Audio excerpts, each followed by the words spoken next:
हाक मारली. शिरीष, ए शिरीष, काय ग आजी? जरा इकडे येतोस का आजीला मदत करायला?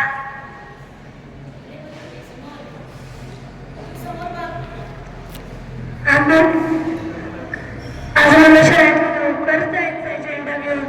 आम्ही सारे शाळेतून बाहेर पडू आणि मिरवणूक काढू. आज 9 सप्टेंबर, महिना झाला चलेजाचा.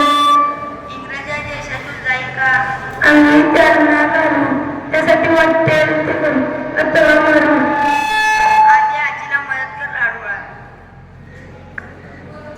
शिरीष हा सर्वांचा लाडका मुलगा होता. शाळेतील त्याचा अभ्यास चांगला होता.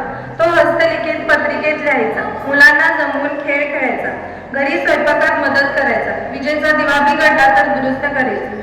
शिरीषला अशा अनेक गोष्टी करता येतात. शिरीष लाडू वळत बसला. दुसऱ्या दिवशी त्याच्याकडे कसला तरी घरगुती कार्यक्रम होता, म्हणून तयारी चालली होती. घड्याळात 11 वाजले तसा ताडकन शिरीष उठला. आजी जातो ग.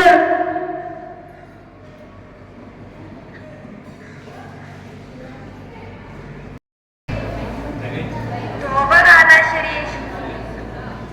हे बघ शिरीष, पोलीस सरकारने मिरवणुकीत झेंडा न्यायला बंदी घातली आहे. असू दे बंदी, पोलीस काय करतील? फार तर लाठीमार करतील, मिरवणूक उधळून लावतील. एवढेच ना, आपण न्यायचं नाही.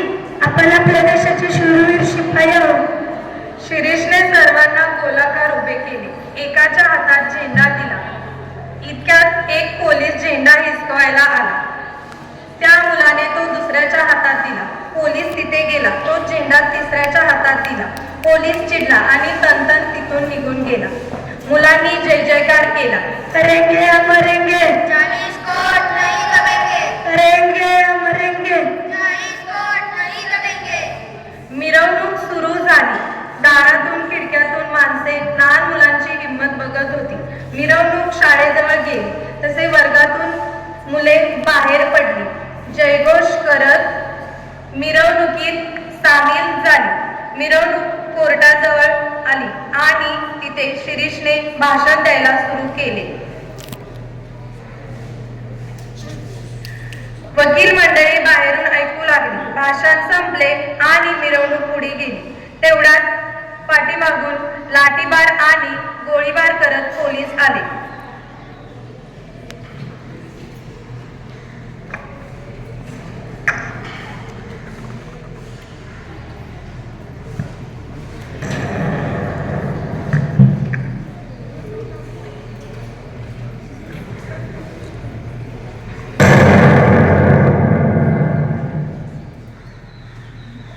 मुलाची पांगापांग झाली.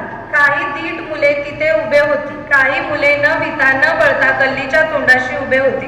पोलीस तिथे विजेप्रमाणे पोचले. तसेच शिरीषही विजेप्रमाणे तिथे पोचला आणि म्हणाला, आधी मला मारा, त्यांच्यावर काय गोळ्या झाडतात? ही माझी छाती उघडी आहे. अधिकाऱ्याने चिडून गोळी झाडली, पण नेमका नेम चुकला. जरा जरा नीट नेम धरा, गोळ्या संपल्या नाहीत ना? जवळून गोळ्या घातल्या. बाळ शिरीष धाडकन पडला. आणि हा कोण? लालदास, शिरीषचा प्राणापेक्षाही आवडता मित्र. तोही गोळी लागून पडला. झाडावर 10 वर्षाचा धनसुखलाल उभा होता. त्यालाही बोगसून ठार करण्यात आले. हा शशीधर, हा 8 वर्षाचा घनश्याम, त्यालाही गोळी लागली.